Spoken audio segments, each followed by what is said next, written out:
Ayer usted hizo como un resumen ahí en la Comisión de Mujer y Diversidad de la Cámara de Diputados, de todo en 10 minutos, condensando todo lo que ha hecho de alguna forma el gobierno de Javier Milei respecto del ataque a las mujeres y a las diversidades en general, pero también con otras cuestiones y cómo ha ido avanzando por sobre derechos que se han conquistado en el último tiempo. Incluso hablaron también del caso de Pablo Grillo, ¿no? Del fotógrafo baleado en una protesta de un miércoles de jubilados. En ese marco, bueno, se está viendo o como que dio la sensación de que era mucho para un año y medio que un gobierno y un presidente hiciera en contra de los derechos de toda una sociedad que parece de momento no tener una reacción por lo menos acorde a ese ataque. Sí, bueno, fue muy difícil poder resumir la cantidad de ataques que venimos sufriendo las mujeres y las disidencias, que además se cruzan con otro tipo de ataques que tienen que ver con un poco lo que señalábamos ayer, la persecución política, que tiene que ver con el ataque a las libertades democráticas. Y bueno, obviamente el gobierno de Milei desde los inicios ha marcado que el movimiento de mujeres y de disidencias es uno de sus principales enemigos, ¿no? Entonces allá recordábamos, por ejemplo, como muchos de los ataques odiantes que, por ejemplo, recibió el diputado Paulón, ya venía de la propia boca del presidente, nada más y nada menos, en Davos, cuando ayer enumeraba, aunque sea algunos de los dichos que salieron de aquel discurso que fue tan repudiado en las calles, que salimos casi 1 millón de personas en todo el país el 1 de febrero a marcar que este gobierno es un gobierno machista, que es un gobierno misógino, que es un gobierno que además ataca a la identidad de género, por lo cual había muchísimo para decir en el día de ayer sobre, como vos señalabas, los ataques que venimos diciendo. Y digo, incluso en este debate que hubo, si en realidad nos ponemos a ver los ataques que recibimos mujeres y ciencias, hay mucho que quedó fuera, ¿no? Que va desde la eliminación del Claro. Ministerio de Mujeres hasta la eliminación prácticamente hoy en la Argentina, que es el país de Ni Una Menos, que es el país del movimiento feminista vanguardia de América Latina, de todo el mundo, que luchamos por nuestros derechos, conquistamos el aborto legal y no tenemos prácticamente ninguna política para combatir la violencia de género, ¿no? Entonces es realmente una situación muy muy preocupante. Obviamente que ayer hablamos, me parece, de algo que también es importante, que son las campañas de odio que el propio presidente impulsa hacia artistas, periodistas, referentas políticas, siempre, digamos, mujeres, ¿no? Y esto es importante, y opositoras, lo cual también marca un tipo, ¿no? de metodología, de forma de hacer política, generando odio, con todas las consecuencias que eso significa. Digo, nadie que construya desde el odio puede construir algo bueno, ¿no? Digo, eso lo tengo absolutamente claro. Mercedes, te toca reemplazar o has reemplazado a mi amiga Vanina Biasic, con lo cual tenés la vara alta y me parece que obviamente tenés la capacidad como para hacer una enorme gestión en la Cámara de Diputados. Digo, el Senado fue epicentro la semana pasada de un montón de situaciones políticas, legislativas más que importantes en relación a temas trascendentes. Es decir, el gobierno salió a decir que iba a vetar. ¿Cómo es todo ese berenjenal de cosas que hay entre lo que se dice y lo que pasa realmente? Bueno, primero lo que siempre digo de este gobierno es que si dice que probablemente vaya a vetar es que lo más pasamos ese escenario, ¿no? Obviamente, en particular con discapacidad y jubilados, sobre todo con discapacidad, tiene bastantes problemas para garantizar que efectivamente cuando vuelva el veto al Congreso eso se pueda mantener, porque bueno, fue una votación que salió en el caso del Senado, por unanimidad, si bien había algunos senadores que no estaban presentes. Pero bueno, el dato de lo que pasó para mí tiene que ver con dos cuestiones. Por un lado, con la presión en las calles, ¿no? Porque el movimiento que se generó por la emergencia en discapacidad fue impresionante.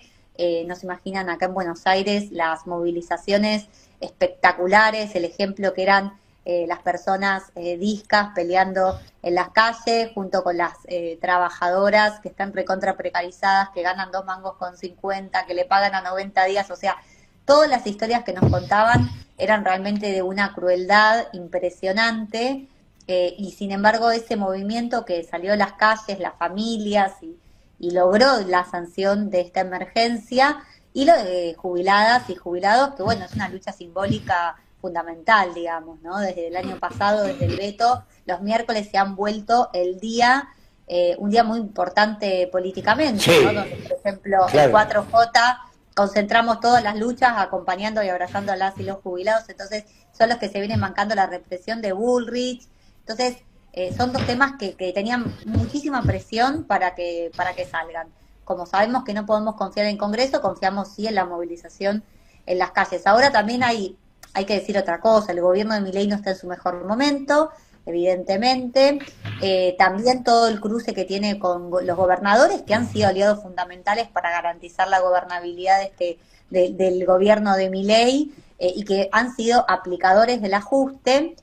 Bueno, hay obviamente un momento de fuerte sí, tensión. se le abrieron un montón de frentes que no, digo, Marcel, que se abrieron un montón de frentes que no tenía, o que estaban por ahí medio diluidos en su decir y en su reclamo, que han cobrado firmeza para manifestarse, y bueno, hoy el gobierno encuentra un escollo real, ¿no? Digo, en los gobernadores, en la conformación de las cámaras hoy, tanto de la de senadores como la de diputados, digo, y encima de todo esto hay una elección próxima, con todo lo que implica, es decir, una elección de medio tiempo, que para el gobierno es plebiscitaria, ¿sí? Para el gobierno es plebiscitaria, para todos los gobiernos es plebiscitaria la elección de medio tiempo. Así que bueno, veamos cómo sigue. Veremos esto, que ¿no? evidentemente el gobierno está empezando a muchas personas que lo votaron o que tenían la expectativa del cambio, ven las cosas concretas, no llegan a fin de mes, todo es carísimo en este país, le dicen que baja la inflación, pero no pueden pagar el alquiler, los salarios están prácticamente congelados, cierran los negocios, no hay casi consumo.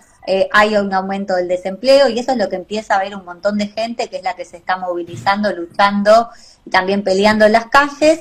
Y bueno, también la semana pasada también fue una semana complicada por diputados también, porque salieron los 2 dictámenes para la emergencia en el Garrahan, y por otro lado también para discutir una nueva ley de financiamiento universitario.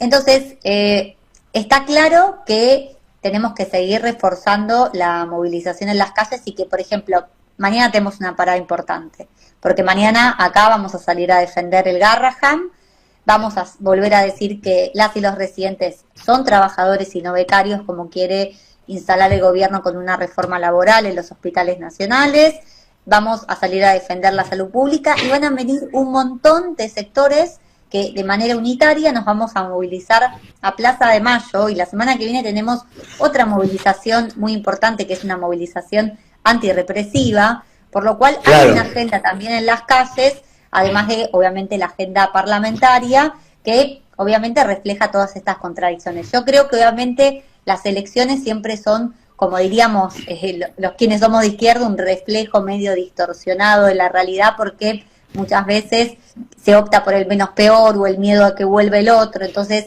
tenemos además un nuevo fenómeno en la Argentina que se vio todo el año, que es la abstención.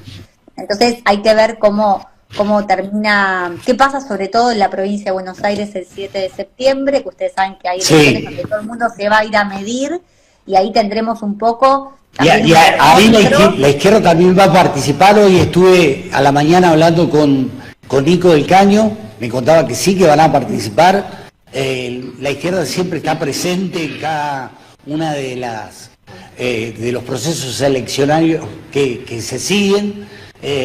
Me parece que va a ser muy importante lo que vaya a pasar en octubre, en septiembre en la provincia de Buenos Aires, que es la antesala de octubre, pero creo que definitivamente, es decir, el viento de cola que traía el gobierno es como que empieza a desdibujarse, ¿sí? Esa es la sensación que tengo.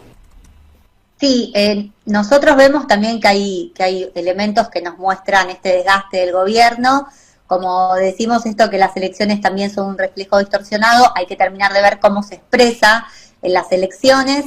pero como también vos decías, el Frente de Izquierda tenemos ya como 14 años de unidad y también nos jugamos a volver a renovar bancas, la legislatura de la provincia de Buenos Aires, y bueno, cuando lleguen las generales, en el Congreso Nacional nos jugamos la renovación de 4 bancas, y esto que vos decís de que la izquierda siempre está, lo resentimos de que es verdad, o sea, de que la gente nos dice, che, ustedes siempre están en las luchas. Bueno, eso es un poco el objetivo que también tenemos desde las bancas, que son 2 cosas. Por un lado, estar y apoyar cada uno de los conflictos que hay contra este gobierno y en defensa de nuestros derechos, y también postular una alternativa política, porque si bien obviamente, por ejemplo, no sé, mañana en la calle seguramente hay un sector del peronismo que se vaya a movilizar, nosotros le decimos a esos trabajadores y trabajadoras, a esas mujeres, a las disidencias que vienen peleando, que vemos que el peronismo no es una alternativa para enfrentar a Milei, y que también es importante que podamos seguir manteniendo estas bancas que tenemos hoy en día, y también es parte del debate político que estamos realizando, pensando en las propias elecciones, primero del 7 de septiembre y después en las que se vendrán en octubre, que van a ser un termómetro, y esa es plebiscitaria para el gobierno.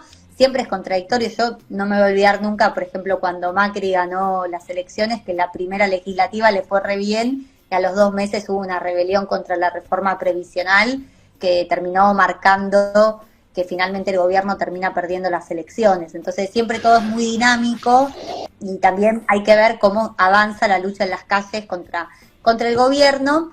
Y parte del debate que tenemos con el peronismo, que por ejemplo, ¿quién dirige la CGT y la mayoría de los sindicatos en la Argentina? Bueno, el peronismo, y no solo que ha estado muy atrás de la realidad, sino que la CGT directamente durante muchísimos meses ha estado en un pacto con el gobierno. Por ejemplo, discutíamos, imagínate mañana 17 con el gran apoyo social que hay con el Garrahan. Si hubiera un paro general, si lográramos que haya un plan de lucha contra este gobierno. Bueno, esa es un poco la discusión también que estamos dando, pensando en la situación que se vive en la Argentina, que vemos que es crítica, que vemos que sí, que ya empieza a haber un desgaste del gobierno, porque la gente no llega a fin de mes por cosas muy concretas, claro. Y que bueno, se está calentando la situación, ¿no? Y bueno, creo que esto se va a seguir profundizando, ¿no? Mercedes, te agradecemos esta participación.